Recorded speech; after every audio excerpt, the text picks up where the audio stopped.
Բարի երկու պարոն Ղևոնդյան, շնորհակալություն հրավերն ընդունելու համար։ Միասին փորձել ենք ամփոփել անցնող շաբաթվա կարևոր եւ ուշագրավ իրադարձությունները եւ սկսենք ամենակարևորից, երբ քաղաքամար Երևանը ընդունեց Եվրոպական քաղաքական համայնքի 8-րդ գագաթնաժողովը եվրոպական բազմաթիվ երկրների մոտ 40 երկրների ներկայացուցիչներ, միջազգային կառույցների ներկայացուցիչներ, բարձրաստիճան պաշտոնյաներ քաղաքամար Երևանում էին։ Նախ ինչպես է գնահատում այս գագաթնաժողովը, հենց ինչու այս ժամանակահատվածում, երբ որ աշխարհը քաոսի եւ խառնճաղանճ իրավիճակներում է անցկացվում է մեզ մոտ եւ ինչ արդյունք այն տվեց կարճաժամկետ եւ երկարաժամկետ հեռանկարում։ Խնդրեմ ձեր։ Աննախադեպ եւ բացառիկ, կարծում եմ երկու բառ, որոնցով կարելի է բնութագրել այն ինչ տեղի ունեցավ Երևանում, եթե չեմ սխալվում 48 պատվիրակություններ Հայաստան ժամանել եւ սա առաջին անգամ է ընդհանրապես Հարավային Կովկասի պատմության մեջ, որ նման քանակի պատվիրակություններ Հայաստան են ժամանում, նման քանակի միջազգային իրադարձություններ են տեղի ունենում, աշխարհը սևեռված էր Հայաստանի նկատմամբ։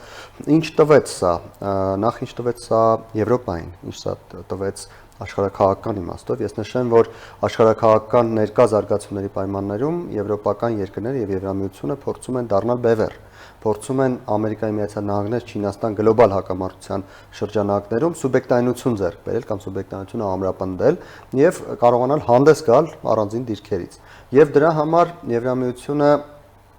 ստեղծել է եվրոպական համայնքի հասկացությունը, որը ներառում է ոչ միայն Եվրամիության երկրները, այլ նաև այլ երկրները, գլխավորապես իհարկե Միացյալ Թագավորությունը, որը գիտենք Եվրամիության անդամ չէ, բայց բավական ակտիվ մասնակցում է այս գործընթացներին։ Հայաստանում նաև, այո, ծանրակշիռ դեր ունի, կարելի է ասել գլխավորող դերերից մեկը Միացյալ Թագավորությունն է։ Գիտենք, որ Կանադայի վարչապետն էլ է ժամանել Հայաստանի Հանրապետություն, նա էլ այսպիսով աջակցում է Եվրամիության այս օրակարգին եւ Երևանում անցկացնելը նշանակում է Եվրամիությունը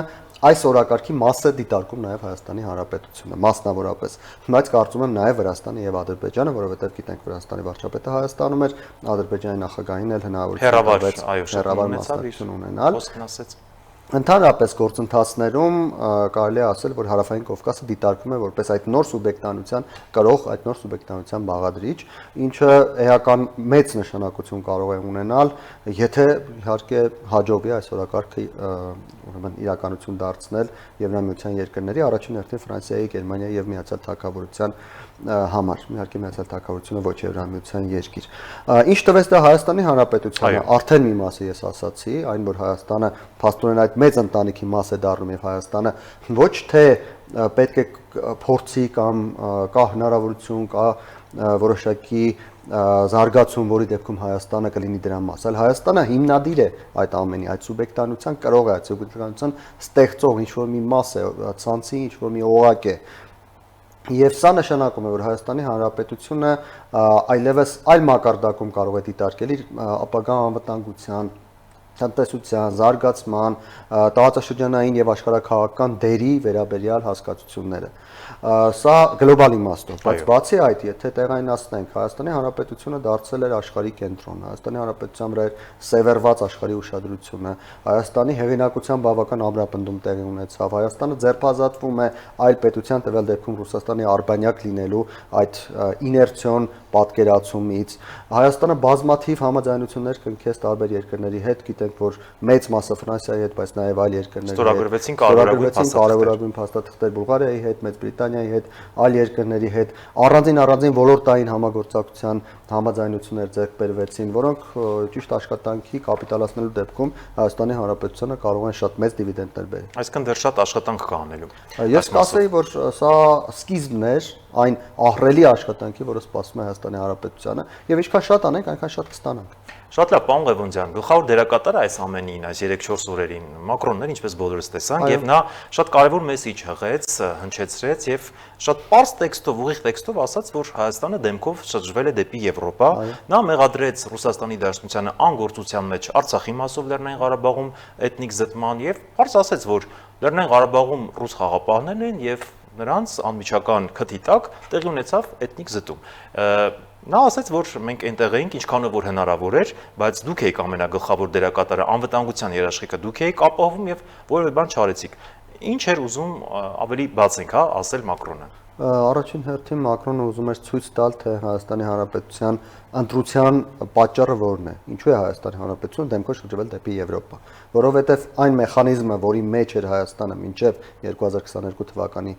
սեպտեմբերի 14 չաշխատեց փաստացի։ Այն մեխանիզմը, որի մեջ Հայաստանի Հանրապետությունը իր անվտանգությունը ապահովում էր, այն ձևաչափերը, որտեղ Հայաստանի Հանրապետությունը տեսնում էր իր ապագան, իր հնարավորությունների զարգացումը, փաստացի դուրս եկավ, որ սխալ է, որովհետև չբերեց այն արդյունքին, որը ենթադրվում էր։ Ռուսաստանը չկանխեց Արցախում էթնիկ զտումը, Ռուսաստանը չկանխեց 44-օրյա պատերազմը, Ռուսաստանը չկանխեց Հայաստանի տարածքների օկուպացումը, Ռուսաստանը չկանխեց Հայաստանի եւ Ադրբեջանի միջև հարաբերությունների սրումը այն աստիճանի, որ Ադրբեջանը սկսեց պահանջել Հայաստանից Հայաստանի տարածքներ։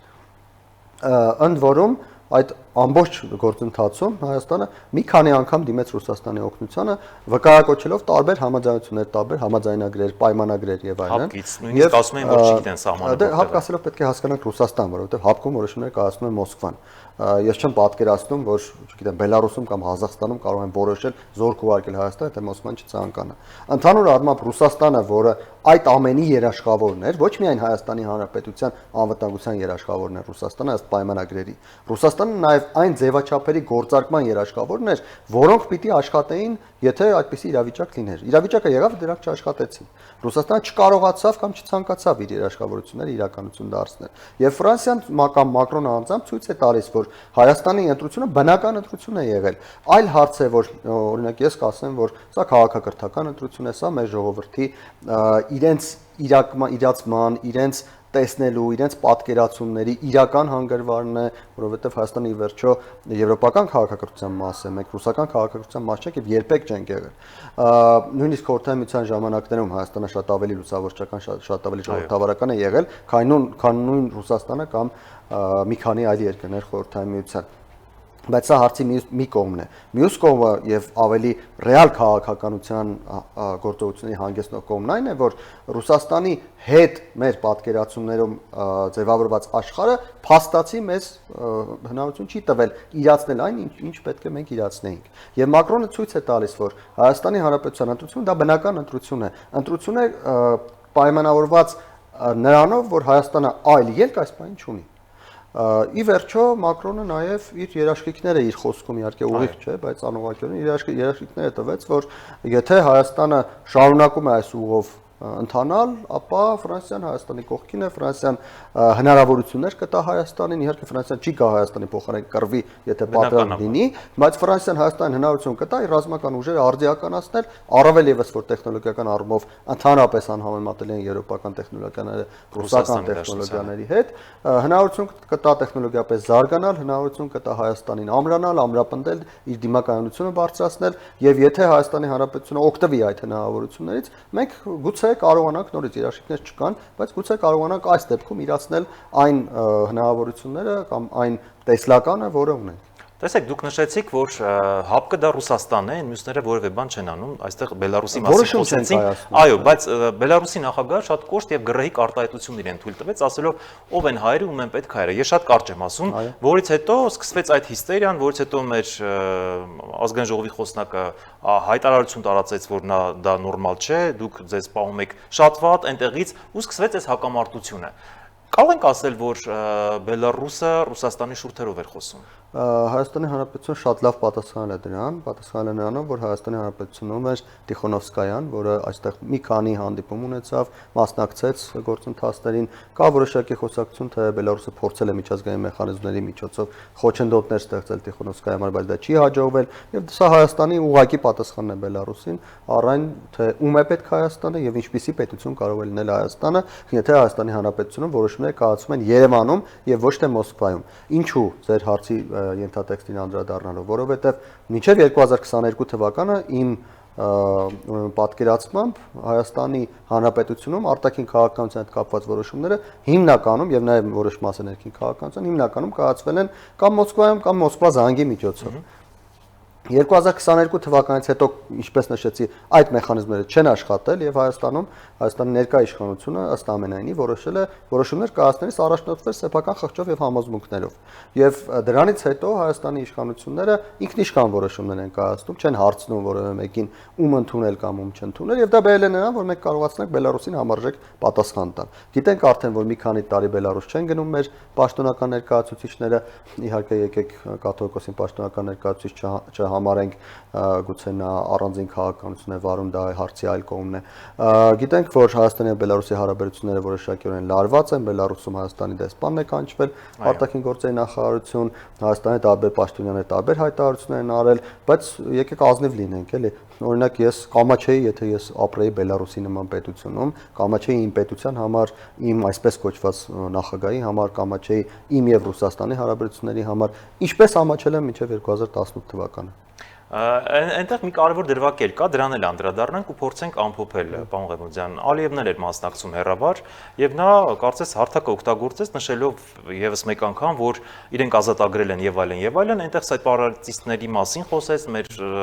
բանտարկյալներին համարեց տերորիստներ, այսպես ասած եւ այլն, եւ մեր կողմից կարծես արձագանք այդպես էլ չեղավ, բայց Եվրոպական խորհրդանի նախագահ Ռոբերտա Մեցոլան եւ իդեպ նրանց էլ մեղադրեց, շատ հստակ ցույց տվեց Ալիևին իր տեղը, ասելով, որ գիտեք ինչ կա, դուք չեք որոշում, մենք շատ օբյեկտիվորեն մեր աշխատանքն իրականացնում ենք եւ ամեն ինչ շատ ճիշտ ներկայացնում ենք, լռեք եւ նստեք ձեր տեղը։ Այս մասով մի փոքր մեկնաբանություն։ Ես նշեմ, որ Ալիևը բավական անհանգստացած էր Եվրախորհրդարանի վերջին հայտարարություններով եւ բանաձևով եւ փորձեց օգտագործել այս հնարավորությունը, որպեսզի իր բարգությունը, իր անհանգստությունը ներկայացնի, բայց ինչպես դուք նշեցիք, այո, բավական համարժեք պատասխան եղավ այն սուբյեկտի կողմից, որը փաստացի թիրախն էր Ալիևի գործողությունների, ես չէի սպասում, որ Ալիևը ինչ-որ գովեստի խոսքեր է ասելու Հայաստանի նկատմամբ, ի վերջո, ինչքան էլ որ հիմա փորձում ենք խաղաղության ճանապարհով գնալ, միևնույն է Ադրբեջանը եւ Հայաստանը բարեկամ երկրներ չեն եւ չեմ էլ պատկերացնում, որ մեր կյանքի ընթացքում կամ մեր սերունդում նրանք կարող են բարեկամ պետություններ լինել, մրցակցությունը ոչ ոք չի կարող մոռանալ, մրցակցությունը լինելու Հայաստանի եւ Ադրբեջանի միջեւ, կոշտ մրցակցությունը լինելու շատ դեպքերում միմյանց նկատմամբ մեղադրանքներ լինելու, նույնիսկ եթե սահմանները բացվեն եւ առևտուր անեն Հայաստանը եւ Ադրբեջանը, այնպես որ պետք է հաշվի առնել, որ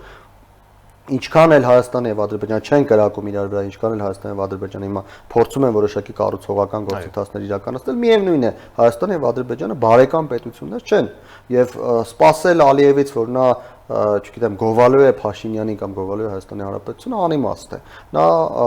ամեն հնարավոր առիթի դեպքում Հայաստանի նկատմամբ որոշակի գործողություններ ձեռնարկելու խոսքը չի վերաբերում գետնի վրա գործողություններին, հայտարարությունների միջոցով կամ այլ միջոցներով, եւ Հայաստանը էլ կարծում եմ նույնը անելու է Ադրբեջանի հետ կապված հարցերում, առաջին հերթին մրցակցության պատճառով, բայց նաեւ այն պատճառով, որ մենք բարեկամ պետություններ չենք։ Եվ Հայաստանի արձագանք չլինելն էլ ես կապում եմ Հայաստանի իշխանությունների ворթեգրած մարտավարության հետ, Հայաստանի իշխանությունները գտնում են, որ այս փուլում պետք չէ սրել իրավիճակը եւ անհրաժեշտ է հասնել այն նպատակներին, որոնք դրված են, ունենալ խաղաղություն Ադրբեջանի հետ, ունենալ առևտուր Ադրբեջանի հետ, բացել սահմանները, փորձել տարածաշրջանում իրավիճակը հանդարտեցնել եւ թույլ չտալ, որ կոնֆլիկտները նորից վերածնվեն։ Հետագայում թե ինչ կլինի, իհարկե, գուցե Հայաստանի այս իշխանությունները կամ նոր իշխանությունները, երբ որ կլինեն, նրանք այլ կերպ վերաբերվեն Ադրբեջանից հնչող հայտարարություններին, բայց այս բանի մարտավարությունը սա է, կաշխատի թե չի աշխատի կտեսնենք։ Եվ ամենավերջում շատ կարճ կխնդրեի ասեիք, սպասել մինչև տարվա վերջ խաղաղության փաստաթղթի ստորագրման, թե ինչ որ բաներ դեռ ըստ ամենայնի ոչ, որովհետև դրա համար անհրաժեշտ է սահմանադրության փոփոխություն Հայաստանում, Ադրբեջանը այնուամենայնիվ հետ չի կանգնում այդ իր պահանջից, իսկ սահմանադրության փոփոխություն մինչև տարվա վերջ ես չեմ կանխատեսում, այնտեղ բավական երկար եւ կարող ասել այդ փոփոխություններ այլ ինչ-որ չէ, ես չեմ կարծում, որ լինի, իմ գնահատմամբ Ադրբեջանը ընդհանրապես հիմա փոշմանել է, որ այս նախապայմանը առաջադրել է, բայց այլևս չի կարողանում հետ կանգնել ուղղակի, նրանք կցանկանային ստորագրել խաղաղության պայմանագիրը, որովհետև ի վերջո օբյեկտիվ, եթե նայում ենք, որևէ էական խանգարող հանգամանք չկա, բացի նրանից, որ նրանք այդպիսի նախապայման են առաջ քաշել եւ հիմա էլ դրա ձեռքը կրակն են ընկել, բայց հաշվի առնելով Ալիևի տեսակը, Ալիևի քաղաքական պատկերացումները, Ալիևի եւ իր հասարակության փոխհարաբերությունները եւ այլն, չեմ կարծում, որ այս պահին կամ մոտակա ապագայում Ադրբեջանը հետ կանգնի իր այդ պահանջից, այնպես որ եթե սահմանադրությունը փոխվի, մեծ հավանականությամբ շատ արագ կստորագրվի խաղաղության համաձայնագիրը։ Բայց հենց հարցը այդ է, որ եթե սահմանադրությունը փոխվի, իսկ համաձայնությունը այս տարվա ընթացքում իսկ տեխնիկապես հնարավոր չէ փոխել, առավել եւս որ բավական լուրջ կասկածներ կան, որ ընդհանրապես հնարավոր է փոփոխությունը իրականացնել։ Շնորհակալ եմ հանգամանալից ներկայացնելու համար։